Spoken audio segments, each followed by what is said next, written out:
Welcome to the Real News Network. I'm Jessica Devereaux, joined by my co-producer Eddie Conway here in the Baltimore studios. We have tons of people out in the street reporting about what's happening in Baltimore today. But Eddie, you were actually at Freddie Gray's funeral this morning. Can you just describe for us some of the highlights from that funeral?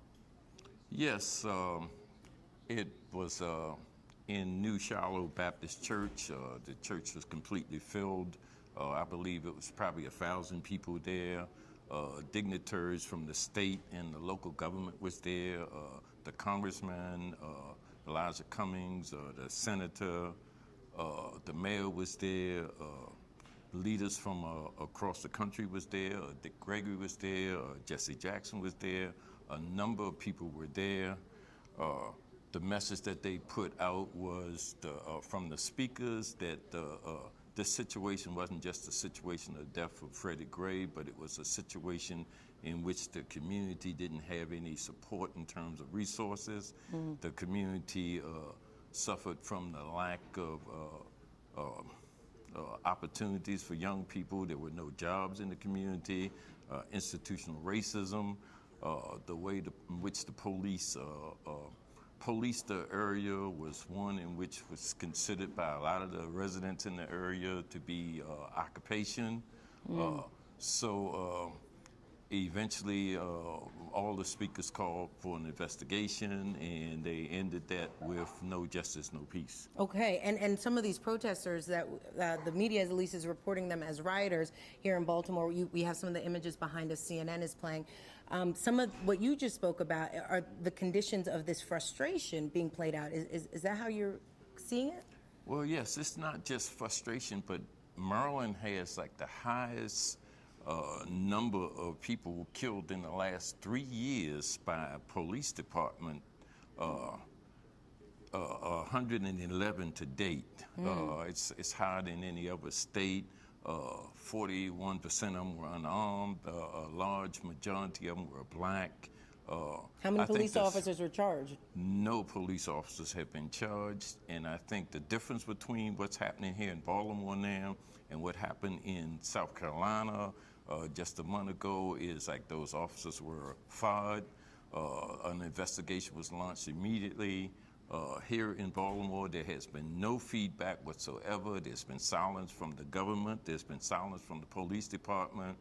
And young people in the street are not only frustrated, but they fear for their life. Okay. And I feel like with this story, I don't know about you, but the mainstream media sort of just gets on the scene and they report the drama that unfolds.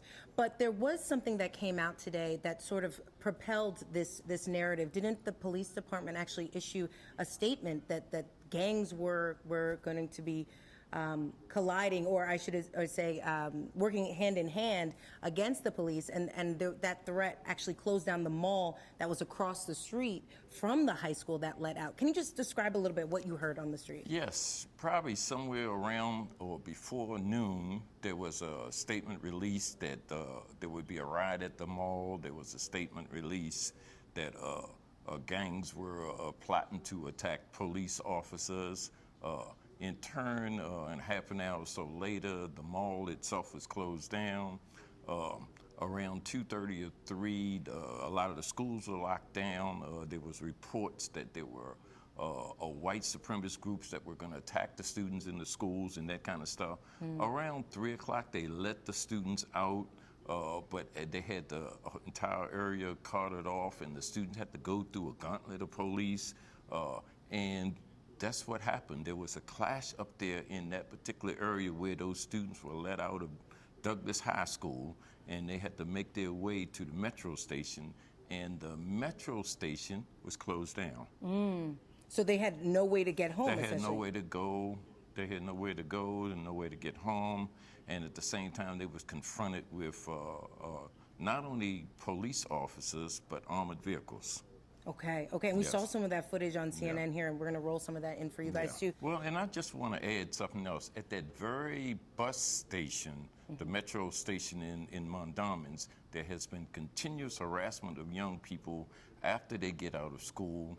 Police have written citations up. They have came in the areas, have harassed them while they were waiting to get on the bus. If a bus came and they didn't get on it, some of those students were arrested. And so it's just been reports now that area, there's actually reports out about that, the arrests and so on. And that's been going on for several months. And so it's been aggravating and inflaming the tensions up there, and also causing the students up there to be really angry and hostile. And so this is the results of that, as well as all the deaths that's been occurring. Eddie, I know you live in sort of the heart of a lot of this going on right now, so I know you're going to be reporting for us and giving us updates and all that great stuff. Thank you so much for joining us. Okay. All right. Thank you. And thank you for joining us on the Real News Network.